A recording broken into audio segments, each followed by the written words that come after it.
Okay, that is one. Madam? Solunga. You said something? Okay. You see, I said but. But means with US and Europe going into problem, we are not sure how much of our exports will continue like this, because we will see in some other slide to which countries we are exporting more.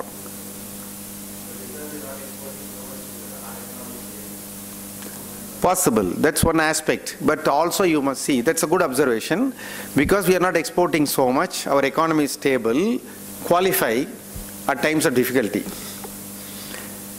Normal times, it's not a healthy sign, isn't it? So normal times we must also export, so that we can import. What do we import? We should import machinery, we must import technology, we must import items that we don't produce here, so that we also live like others, for which we must export. So we can export, but like he rightly said, we should not depend on exports, which is the case of which country? China. So they have lot of cess. What do you mean by cess? Cess, is that, S-E-Z. Special economic zones. They have some economic zones running into miles, they say.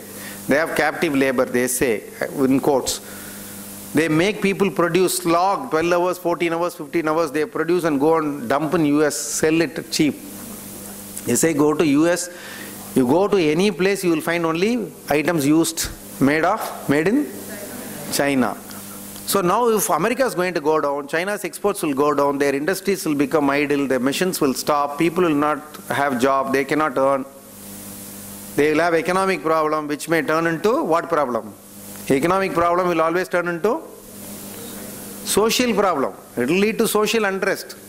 Russia Purachiya vandhudu. Poverty. When people have no other means, then they will start revolting. How long they will keep quiet? So India is exporting, which is good now. Main export, what are the countries we are exporting to? UAE, which is not affected. US 11% of our exports go there. China 6.1%, Hong Kong 4.2%, Singapore. This is 2009-11, it would have changed. Imports what billion? 359 billion. Exports 225 billion. Then what's the gap? 125 billion, which is 50% nearly of our exports. So we are importing more. Is there any restriction on import? Who can individuals import? Can corporates import? Can. So we have got a lot of freedom. You can import anything, except for certain banned list, which is getting pruned down with every budget. This we call what? Liberalization. Why you want to restrict? Don't restrict here, don't restrict there. Now there is a multi-brand retail, which is now just now put to back burner. Otherwise they were saying we'll allow multi-brand retail. Walmart will come in, Kirana stores will get affected. So we are into a challenge. So imports, import goods we are importing. See, the first item is what? Crude oil, precious stones, machinery, I think, fertilizer, non-steel. So even coal we are importing from Indonesia. Palm oil we are importing. We don't even have edible oil. We are importing some of those items. So main import partners are China. We get a lot of things from China, but it's equal. We are exporting China 6%, importing 11%.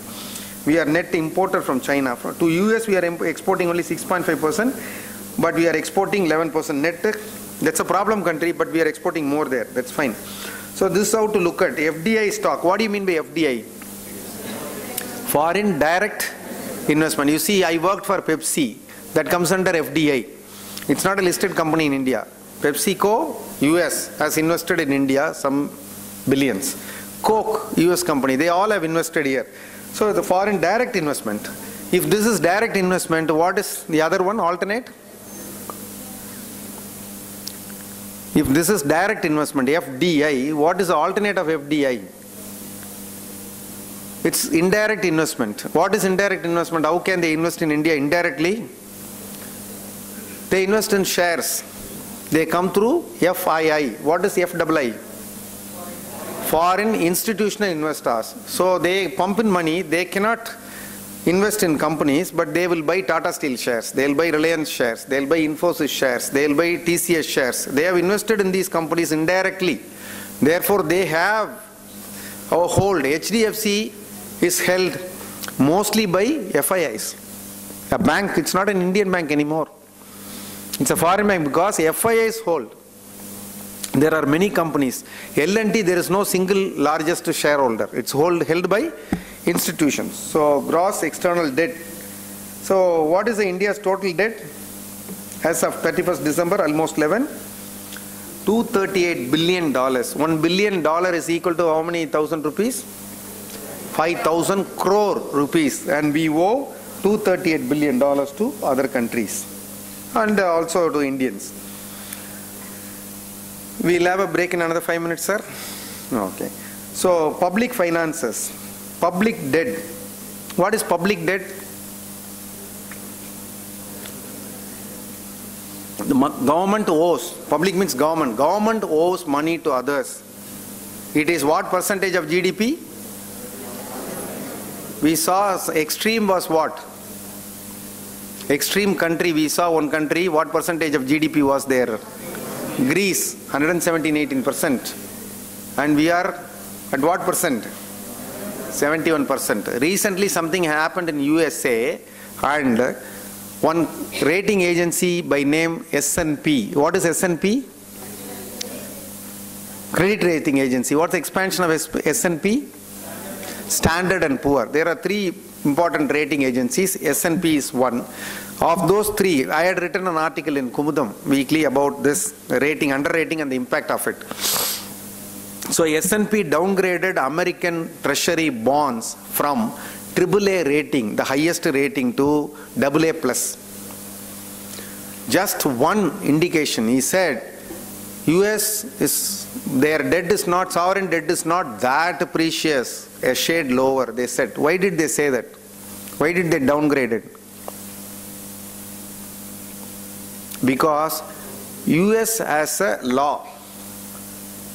At no point of time, US debt, public debt, it's not Americans are paupers, Americans are poor, Americans are rich. What we talk about India? India is a rich country occupied by poor people. This is a popular saying those days. They'll say India is a rich country occupied by poor people. It's not anymore. There are more billionaires in India than many European countries. So we are becoming richer. In US, Americans are very rich. American government is in trouble. We must know the difference. It's not that entire America is down. Private money, how much gold we will have in India? What government of India has is different from what all of us have, isn't it? If all of us pull together, it will be 5 kilos gold here, other than Sona College students. The worth in value. So, in one Kerala temple itself, how much gold we have? Worth of what lakhs? 1.5 lakh crore. 1.5 lakh crore rupee of gold is available. India is a rich country, but it's not with government. Individuals will have. So here, public debt means government's debt. India is 71% of annual GDP is the money government owes. What happened in America is they have a law which says it should never cross 95%. It should never cross 95% of annual GDP. And in August, they were about to touch 95%. And Obama was in deep trouble. He did not sleep for days, it seems, because if he is not borrowing any further, he is stopped by the law. He cannot borrow. If the government is not borrowing, they will fail in their payments. So for the first time, if America fails to pay its employees a salary or pension, it will be a breaking news in the world markets. It will be a bloodbath. So cannot believe America can fail like this. So they were in deep trouble. It will be a slap on their face. So what he tried is, he did not have majority. He lost some elections. So then he had lengthy discussions with them and said, it's not my government at stake, it's America's prestige at stake. He spoke several things. Finally they passed, and they could, at the last minute, they could pass the bill, and they said they can borrow more than 95%. It's a temporary success. The underlying message is they are borrowing more than 95% of their annual GDP. So therefore S&P Poor said, and when they borrow, they have to say they will cut down on their unnecessary expenses. They have given a plan what $1 trillion they will cut in next 5 years, but Standard & Poor's said this is not enough. Because they are in trouble, they have to reduce their expenses. They are not. If somebody has borrowed a lot of money from us, he owes us money, he is not paying interest, he goes in a car. What will we say? You are not able to pay the interest, you are not repaying the money, why do you want a Porsche car? Why are you spending like this? If you spend like this, when will you be able to pay me? So the creditors will have the right to question. So S&P said downgrade it. So this is what happened. What is India's credit rating? BBB. What is America's credit rating? AA plus. What it was? AAA. So they are not poorer than us. They are not worse than us. They are poorer than what they were. Still they are very big. Still they are very strong. They have a temporary problem which they'll come out. So we'll come back after the break for Indian economy and capital markets. Thank you.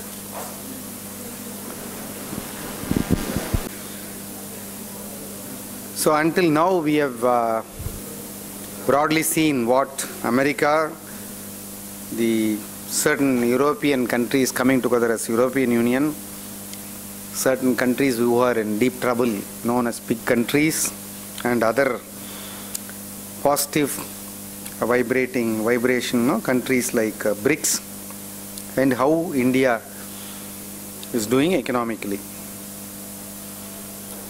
This curve is the GDP curve of India. You can see until 1990 it was just the same. Every year it was a non-event. Nobody would bother how we are growing in GDP. I wouldn't say it was completely wrong. So you must be knowing how countries were earlier divided us in the world as first world, second world and third world, and we were in the third world. So there were a group of countries which were known as capitalistic countries. The other was, one group was known as capitalistic, the other was social. So America and few other countries were capital oriented. So freedom of enterprise. Anybody can start a business, they can go to any job, they can earn anything, they can do anything with their money. The other countries where they said that if you allow free competition, there may be exploitation. The weaker will get affected.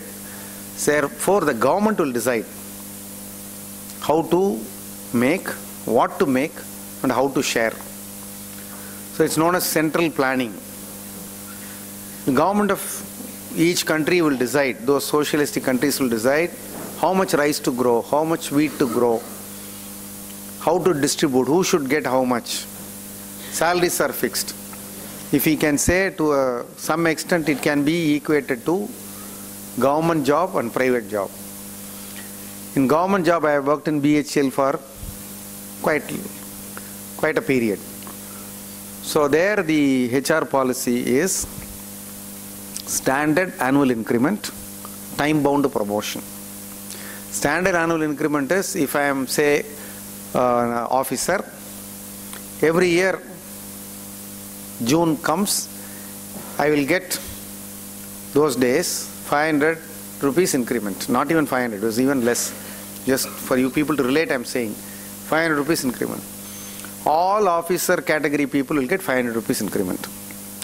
All senior officers will get 700 rupees increment. All junior officers will get 300 rupees increment. There is no change. So like all people from Salem will get 60 marks. Whatever you write in the exam, no problem, 60 marks. All people from some other town will get 55 marks. Or people from some other town will get 70 marks. So this is equally distributing. And then promotion means every 3 years there is a promotion. From officer, personal officer to senior personal officer. 3 years afterwards only you are eligible to become senior personal officer. After 3 years only you can become deputy manager. After 3 years only you can become manager.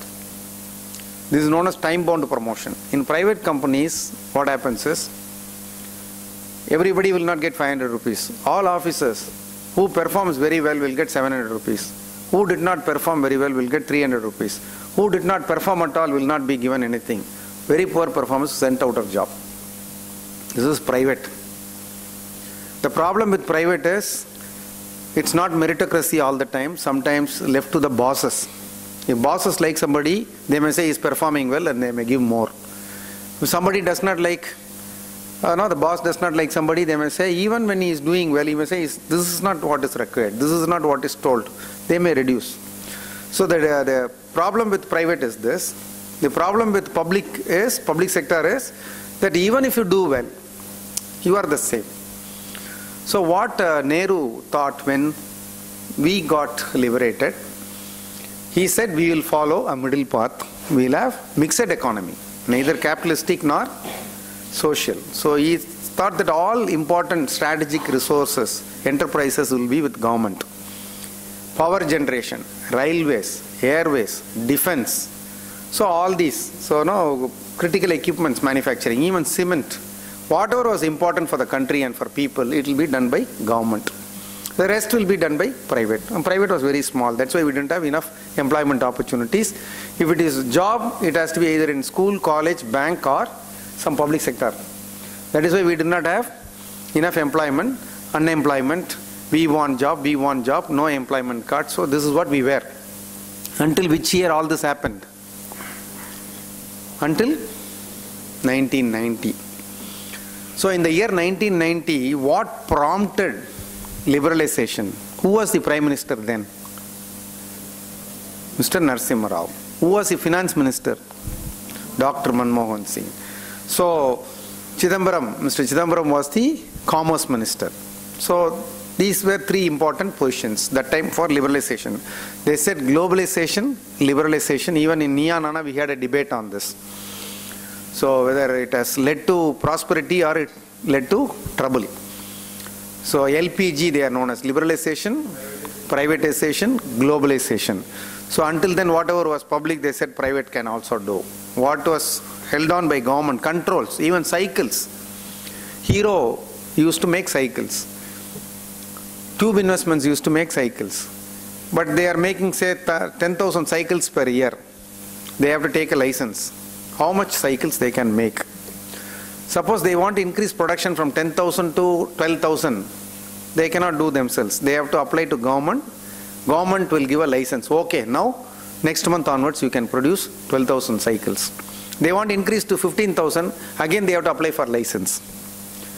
Increase in capacity, increase to production, everything has to be licensed. Radio we had license before. Television there was license. You cannot have a television. You must go and pay fees to government. Radio, only cycle did not have license. All other things were licensed. This is known as license Raj. For everything, the power was with government. Government centrally planned, centrally controlled, centrally monitored, centrally distributed.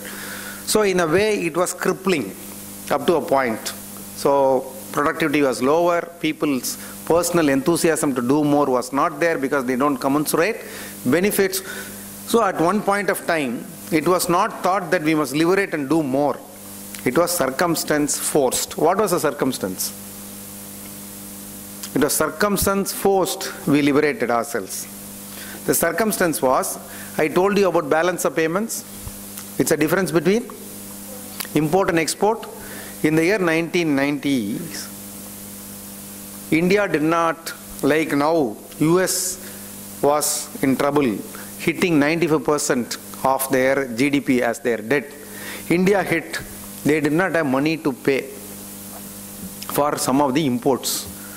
So that was a crucial time. Narasimha Rao was the head.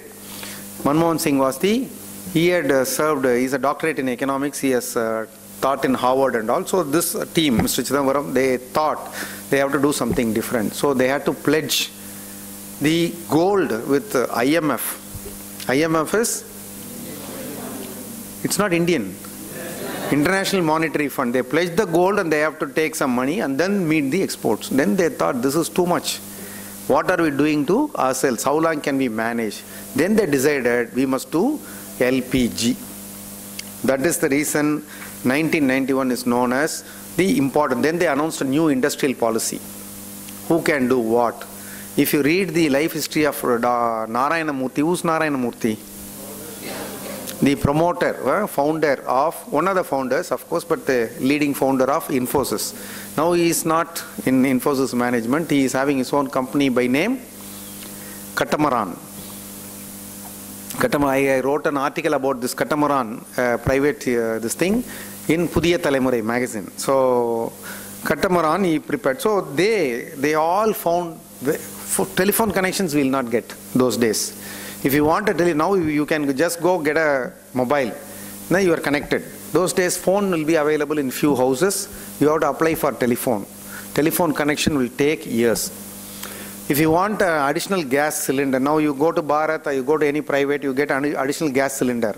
Those days gas cylinder connection you will not get. You have to wait in the long queue. It will take years to get. If you want a car, you have to book the car. You will have to wait. It's not nothing off the shelf. So motorcycles means Lambretta scooter. Car means Ambassador or Fiat. That's all. So it was difficult time. Now liberalization started. Everybody started companies. They started producing. They came to the market. There was a price war. Prices came down. Consumer benefited. More jobs. Blah, blah. There is an ill side of liberalization. But the positives are it generated a lot of opportunities for everyone. So that is why you can see a steep rise in GDP going up since then. Now what is the current GDP for India? Between 8 and 9. Different agencies are saying different numbers, but between 8 and 9. But if you can see what GDPs we saw in the earlier slides for some of the developed countries. America, what is the GDP now?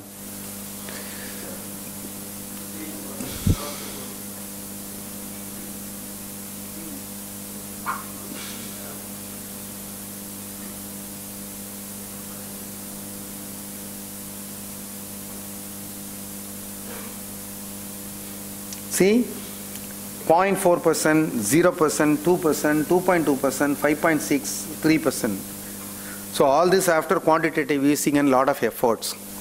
Therefore, India's GDP at 8% is laudable, commendable.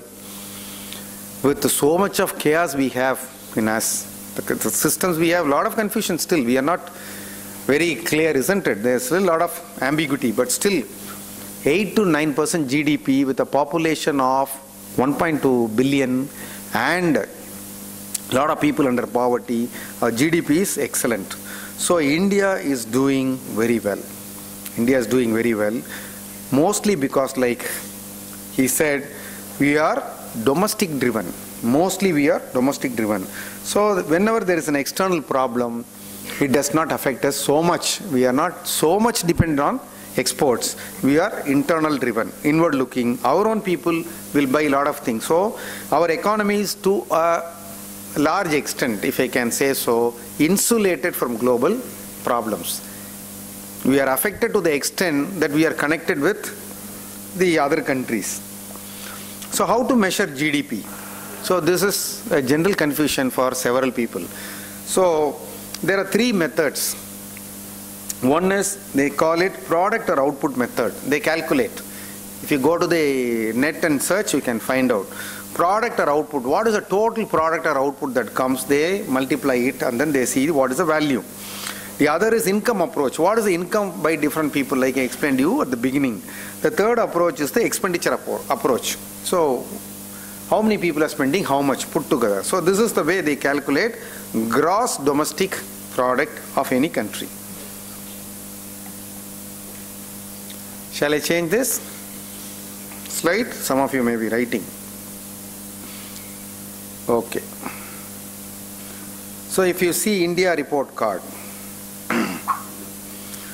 So agriculture, industry, service, we are there everywhere. We are the second highest GDP. Which one is the first? China is still the first.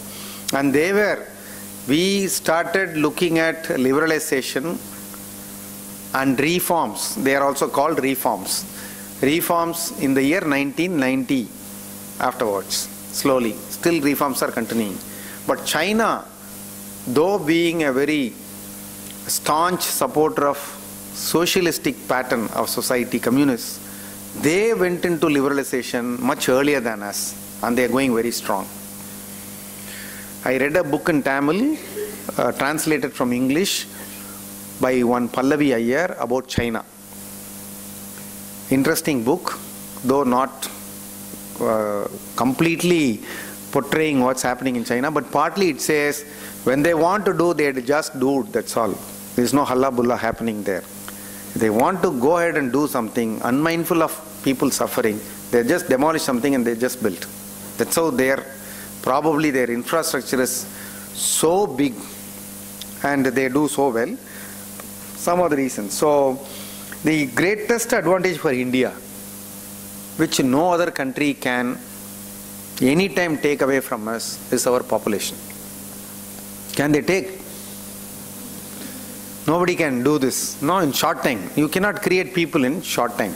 So our hard work over years has resulted in such a great asset that we have, which was once considered as a liability and a problem, is now considered as a resource and a strength. So, you know what do you mean by, what are different averages that you have? Some of you have studied statistics. So there are three averages. Generally we think average means arithmetic mean. Total all that and divided by number. That is arithmetic mean. There is another average called median. Another is mode. The third one is mode. Mode means most repeated item. If there are 10 people and they have got marks between 55 and 60, and if 4 people have got 55, the average mode is not the average of all numbers. 55 is the average. So median is if you make all the people stand in age-wise and cut exactly at the half, that is the median, middle path. Like in the roads we have median, no? Exact in between. In the age arena, so median age for India, this I prepared this particular slide 2 years back, so it would have changed a bit. So it was 24.3. 50% of our population is, that means under what age? 24 years. Our population is 1.2. 50% of them are under 24 means we have so much of people power in times to come. Our population is arranged in such a nice way, incidentally. In the class interval of every 5 years, 0 to 5, 5 to 10, 10 to 15, 15 to 20, every class interval we have 10 crore people. Under the age of 5, we have 10 crore babies in this country. 5 to 10 years, we have 10 crore kids. 10 to 15 adolescents, we have another 10 crore. 15 to 20 youth, 10 crore. Take bunches we have. You go near any school and see, you will see the power of India. In the morning time, you should go near the primary school. Especially before the bell rings. You must see how many rickshaws, cycles, motorcycles, how parents come and dump auto rickshaws. You know, that's the wealth of India. Kachamuch. They all, you must see the energy levels there. That's the real power. It's not in our mines or water. These people will never let India down. So because they have to survive. The instinct for survival is so much that they will do something. I was wondering when people were talking about, you know about Malthus theory of population? He said earlier, resources multiply arithmetically, people multiply geometric ratio. 1 will become 2, 2 will become 4, 4 will become 8, 8 will become 16, 16 will become 32, so they'll